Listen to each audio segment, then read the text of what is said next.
Hello friends, welcome back to my YouTube channel Legum Gyan. मैं हूं आपका होस्ट एडवोकेट कुशलदीप शुक्ला।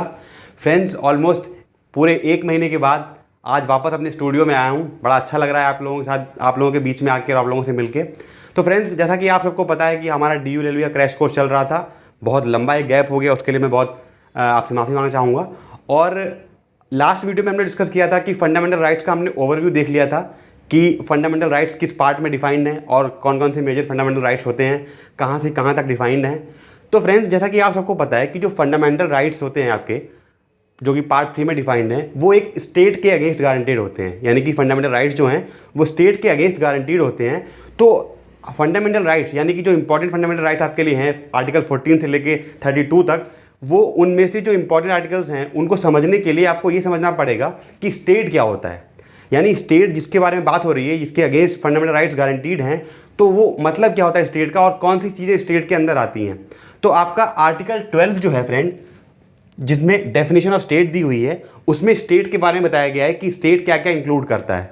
तो फ्रेंड्स, अगर आप स्टेट की बात करो तो गवर्नमेंट और पार्लियामेंट जो आपकी है वो with in the meaning of state आती है। फॉर एग्जाम्पल, पार्लियामेंट की अगर आप बात करते हो, चाहे वो एग्जीक्यूटिव हो चाहे लेजिस्लेचर हो। और इसी तरह से अगर आप स्टेट की बात करो, यानी कि किसी पर्टिकुलर स्टेट गवर्नमेंट की बात करो, तो स्टेट गवर्नमेंट की लेजिस्लेचर और उसकी पार्लियामेंट और उसका एग्जीक्यूटिव, वो सारे आपकी स्टेट की डेफिनेशन में आते हैं। इसके अलावा कोई लोकल अथॉरिटी, यानी कोई भी लोकल अथॉरिटी होती है, जैसे कि कोई मान लीजिए म्यूनिसिपैलिटी है वगैरह है, वो सारी जो है वो आर्टिकल 12 यानी कि स्टेट की डेफिनेशन के अंदर आती हैं। इसी तरह से फ्रेंड्स, और कोई अदर अथॉरिटी है, फॉर एग्जांपल LIC हो गया, कोई मतलब कि कोई अर्ध सरकारी कोई इंस्टीट्यूशन है, वो भी आपका स्टेट की डेफिनेशन में आता है। अब ये हमने बात कर ली कि ये स्टेट की डेफिनेशन में कौन कौन सी चीज़ें आती हैं और हमें स्टेट के बारे में जानना क्यों ज़रूरी है, अब हमें वो समझना पड़ेगा।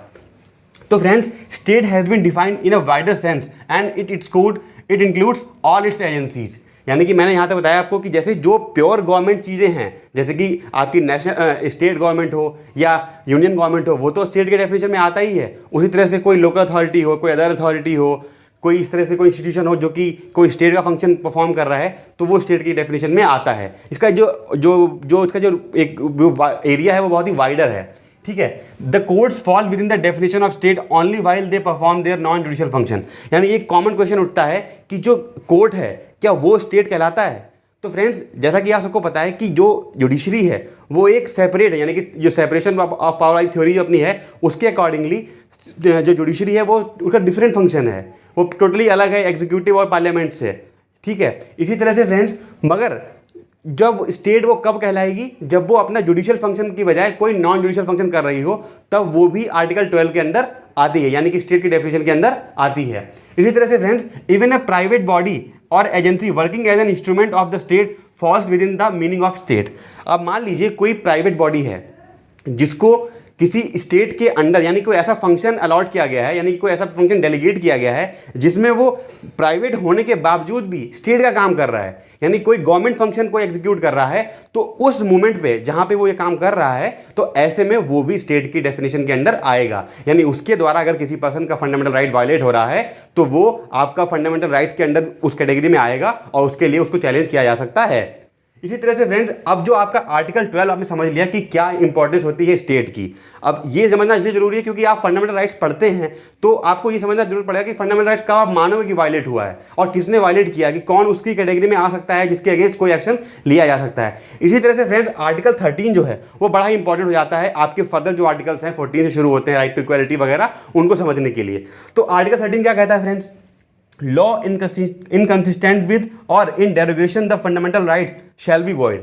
यानी कि ऐसा कोई भी लॉ, ऐसा कोई भी कानून जो कि या तो इनकंसिस्टेंट है फंडामेंटल राइट्स के लिए, या फिर वो किसी तरह से फंडामेंटल राइट्स को डेरोगेट कर रहा है, तो वो दैट शैल बी वॉइड, यानी कि वो बिल्कुल ही नल एंड वॉइड होना चाहिए। यानी कहने का मतलब यही हो गया कि कोई भी ऐसा लॉ है जो कि स्टेट के यानी फंडामेंटल राइट्स को किसी तरह से इनकंसिस्टेंट है फंडामेंटल राइट्स के लिए, या फिर वो डेरोगेट करता है किसी भी फेंस में, तो वो वॉइड होगा। अब इसको समझने की कोशिश करते हैं कि क्या इसका मतलब होता है। आर्टिकल 13 क्या कहता है? It expressly provides for the doctrine of judicial review. क्या मतलब है फ्रेंड्स? कि जो आपकी डॉक्ट्रिन ऑफ जुडिशियल रिव्यू है वो आपकी आर्टिकल 13 में ही देखी जाती है। कहने का मतलब ये है कि मान लीजिए कोई ऐसा लॉ है जो कि फंडामेंटल राइट्स को वायोलेट कर रहा है, तो उसके लिए रेमेडी क्या है? उसके लिए दो तरह की रेमेडी होती है, या तो आप सुप्रीम कोर्ट अप्रोच करते हो आर्टिकल 32 के अंदर, या फिर आप 226 के अंदर आप हाई कोर्ट को अप्रोच करते हो। और आप अगर आप इसको समझने के लिए थोड़ा समझना जरूरी ये है कि आर्टिकल 32 और 226 में क्या डिफरेंस है। आर्टिकल 32 क्या होता है, वो तभी पिक्चर में आता है जब आपका फंडामेंटल राइट वायलेट होता है। यानी जब कभी किसी पर्सन का फंडामेंटल राइट वायलेट होता है तो वो रिट के थ्रू, आर्टिकल 32 के थ्रू वो उसको चैलेंज कर सकता है सुप्रीम कोर्ट में। सुप्रीम कोर्ट की यही पावर है कि वो आर्टिकल 32 को कैरी कर सकती है। इसी तरह से हाई कोर्ट में क्या है, हाई कोर्ट में ये लिमिटेशन थोड़ी वाइडर है। यानी कहने का मतलब ये हुआ कि आर्टिकल 226 के अंदर आप ना कि सिर्फ फंडामेंटल राइट्स या अदर कोई लीगल राइट आपका वायलेट होता है तो आप हाई कोर्ट को अप्रोच कर सकते हो अपनी जुडिशियल रिव्यू के पॉइंट की पावर के थ्रू। फ्रेंड्स, अब बात करते हैं कि लॉ जो टर्म है, यानी कि जो आर्टिकल 13 में लॉ की जो बात होती है वो कौन कौन सी चीज़ें कवर करता है, या कि लॉ जो है उसमें क्या क्या चीज़ें आती हैं। जैसे हमने स्टेट में समझा कि स्टेट के अंदर कौन कौन सी चीज़ें आती हैं, उसी तरह से हमें समझना पड़ेगा कि लॉ में क्या क्या कंटेंट है। तो friends, the term law includes permanent laws enacted by parliament और स्टेट, यानी कि पार्लियामेंट से कोई पर्टिकुलर लॉ पास किया गया है तो वो तो लॉ है ही। इसके अलावा friends, statutory instruments in the nature of delegated legislation like order, notification etcetera. अब क्या मतलब हुआ फ्रेंड्स कि मान लीजिए किसी स्टैट्यूट के थ्रू कोई ऐसा लॉ निकाला गया, कोई ऑर्डर निकाला गया, चाहे वो टेम्परेरी पीरियड के लिए हो चाहे वो लॉन्गर पीरियड के लिए हो, तो वो भी लॉ की डेफिनेशन में आएगा। यानी वो लॉ अगर ऐसा है जो कि फंडामेंटल राइट्स को वायलेट कर रहा है तो वहां पे भी जुडिशियल रिव्यू का एक्शन अराइज हो सकता है, वहां पे भी उसके लिए रेमेडी अवेलेबल है। जैसे मेरे कहने का मतलब, अगर सिंपल वर्ड समझने की कोशिश करें, मान लीजिए दिल्ली में आप रहते हैं और दिल्ली की स्टेट गवर्नमेंट ने कोई पर्टिकुलर पीरियड के लिए कोई ऑर्डर निकाला, कोई नोटिफिकेशन निकाला कि ऐसा करना सही नहीं है या ऐसा करना सही है, तो उस पर्टिकुलर ऑर्डर को भी आपके आर्टिकल 13 के अकॉर्डिंग लॉ की जो डेफिनेशन है उसके अंदर उसको लाया जाएगा। और उसके लिए भी अगर वो लॉ किसी तरह से फंडामेंटल राइट को वायलेट कर रहा है तो वो आपका एक्शन, यानी उसके अगेंस्ट कोई एक्शन आपका लिया जा सकता है। उसके अगेंस्ट आपकी जो आपका जुडिक्शन 32 और 226 में जो आपका जुडिशियल रिव्यू का पावर है वो उसको लाया जा सकता है। इसी तरह से friends, non legislative source of law, statutory in the nature of delegated legislation like order, जो मैंने बता दिया आपको। और nothing in this article shall apply to any amendment of this constitution made under article 368। अब इसका क्या मतलब है फ्रेंड्स, आप जो इसका आर्टिकल 13 को अगर आप देखो तो उसमें ये बोलता है कि nothing in this article shall apply to any amendment of this constitution made under article 368। पहले का मतलब ये था कि अगर 368 अमेंडमेंट जो कोई हुआ है वो जो है वो यहाँ पे अप्लाई नहीं होता है। बट जब आपका जो केशवानंद भारती का जो लीडिंग जजमेंट आपका आया, उसके बाद से ये हुआ फ्रेंड्स कि जो आर्टिकल 13 आपका है उसको भी अमेंड किया जा सकता है। इससे पहले ये रूल ये कहता था कि आर्टिकल 13 में जो भी कुछ मेंशन्ड है वो आपका 368 से अमेंड नहीं होगा। मगर केशवानंद भारती में जो क्योंकि इंपॉर्टेंट आपका जजमेंट हो जाता है, बहुत ज़्यादा इंपॉर्टेंट है आपके लिए, आपको पता होना चाहिए, तो उसमें ये बोला गया कि आर्टिकल 13 में अगर कोई चीज़ है जो कि डेरोगेटरी है या फिर कोई इनकंसिस्टेंट चीज़ है तो उसको भी अमेंडमेंट कर सकती है पार्लियामेंट, बशर्ते जो बेसिक स्ट्रक्चर है वो चेंज नहीं होना चाहिए। यानी आपको पता होगा कि केशवानंद भारती में बेसिक स्ट्रक्चर थ्योरी दी गई थी कि कोई भी अगर फंडामेंटल राइट्स में अगर कोई इशू है तो उसको अमेंड किया जा सकता है, मगर जो कॉन्स्टिट्यूशन का बेसिक स्ट्रक्चर है वो चेंज नहीं होना चाहिए। अगर वो कहीं पे चेंज हो रहा है तो वो आपका वॉइड हो जाएगा। अगर वो चेंज नहीं हो रहा है, यानी कोई इशू है जो कि उसको अमेंड किया जा सकता है और जिससे फंडामेंटल राइट्स यानी बेसिक स्ट्रक्चर को बदल नहीं रहा है, तो उसको अमेंड किया जा सकता है। फ्रेंड्स, कुछ इंपॉर्टेंट डॉक्ट्रिन्स हैं जो कि आपकी इस आर्टिकल 13 से रिलेटेड होती हैं, जिनसे ऐसा क्वेश्चन बनते हैं आपके DULL में बने ना बने, मगर आपकी फर्दर जब आप स्टडीज़ करते हो, आप चाहे सेमेस्टर में पढ़ोगे या फिर आप जुडिशरी के लिए तैयारी जब करते हो, तो उसमें आपके लिए ये डॉक्ट्रिन्स पे काफ़ी क्वेश्चन बन जाते हैं। जैसे for example doctrine of eclipse हो गया, सेवरेबिलिटी हो गया, वेवर्स हो गया, पर्सपेक्टिव ओवर रूलिंग हो गया। तो फ्रेंड्स, अगर डॉक्ट्रिन ऑफ एक्लिप्स की आप बात करो तो क्या हुआ कि कुछ प्री कॉन्स्टिट्यूशनल लॉज थे, यानी कुछ ऐसे लॉज थे जब आपका कॉन्स्टिट्यूशन नहीं बना था तो तब भी वो मेंशन थे। तो इसका मतलब ये नहीं है कि अगर मान लीजिए कोई प्री कॉन्स्टिट्यूशनल लॉ है तो वो कंप्लीटली नल एंड वॉइड हो जाएगा।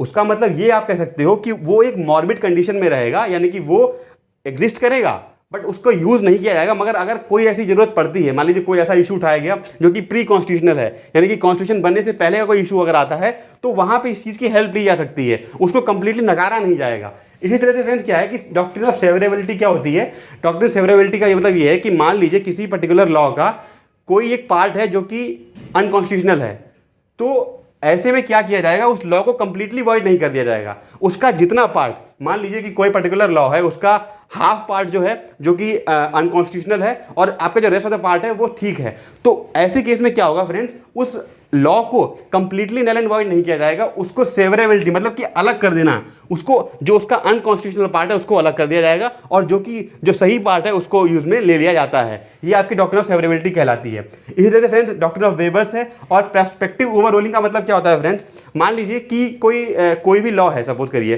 कि आज तक, यानी आज जो भी डेट है, आज तक वो लॉ जो था वो आपका इलीगल था, ठीक है, और आज से उसको खत्म कर दिया गया। तो ऐसे में क्या होगा कि जो ओवर रूलिंग होगी वो प्रोस्पेक्टिव होगी, यानी जो भी उसमें चेंजेस होंगे, यानी जो उसका ओवर रूलिंग जो है वो आज से लागू होगा, ना कि पीछे से। मान लीजिए जैसे आपका एग्जांपल ले लीजिए 377 का। 377 जो था वो इससे पहले क्या था, वो क्राइम था। मान लीजिए जब तक आपका जजमेंट नहीं आया था 377 को जो अनकॉन्स्टिट्यूशनल नहीं किया गया था, इससे पहले वो क्राइम था। और जिस दिन से वो जजमेंट आया कि आज से जो 377 वो है आपका क्राइम नहीं है, तो वो जो एप्लीकेबिलिटी है वो उस डे से होगी जिस दिन से वो लागू जो कानून है वो चेंज कर दिया गया, यानी कि जो कानून है वो ओवररूल कर दिया गया है, वो प्रोस्पेक्टिव होगा। आपने दो सिस्टम होते हैं, रेट्रोस्पेक्टिव और प्रोस्पेक्टिव। तो इस तरह से कोई ओवर रूलिंग होती है तो वो प्रोस्पेक्टिव अप्लाई होगी। उसके बाद से अगर कोई केस उस तरह से आता है तो वहां पे उसको क्राइम नहीं माना जाएगा। मगर अगर कोई ऐसा केस है जो कि उस दिन को जजमेंट आने से पहले, यानी वो जो रूल आपका जो चेंज हुआ उससे पहले का है, तो वो वैसे ही चलेगा। तो ये फ्रेंड्स कुछ इंपॉर्टेंट आर्टिकल्स थे, आर्टिकल 12 और 13, जो कि बहुत इंपॉर्टेंट है। आपको फंडामेंटल राइट्स को समझने के लिए आपको इन दो आर्टिकल्स को समझना बहुत जरूरी है। अगर आप चाहोगे तो डॉक्ट्रिन्स को मैंने शॉर्ट में बताने की कोशिश करी है। अगर आपको लगता है कि डॉक्ट्रिन्स में आपको कंफ्यूजन है तो इसके लिए एक सेपरेट वीडियो में बना दूंगा जिसमें मैं एक एक डॉक्ट्रिन्स को बड़े अच्छे से समझा दूंगा। फ्रेंड्स आई होप आपको ये वीडियो इन्फॉर्मेटिव लगी होगी और मैंने ऑलमोस्ट सभी चीज़ें कवर करने की कोशिश करी है। अब नेक्स्ट वीडियो से हम लोग आर्टिकल 14 से शुरू करेंगे, उसमें हम जो आपका राइट टू इक्वलिटी है, जो इंपॉर्टेंट आपके आर्टिकल्स हैं 32 तक, वो हम सारे कवर करेंगे। Thank you so much, have a nice day.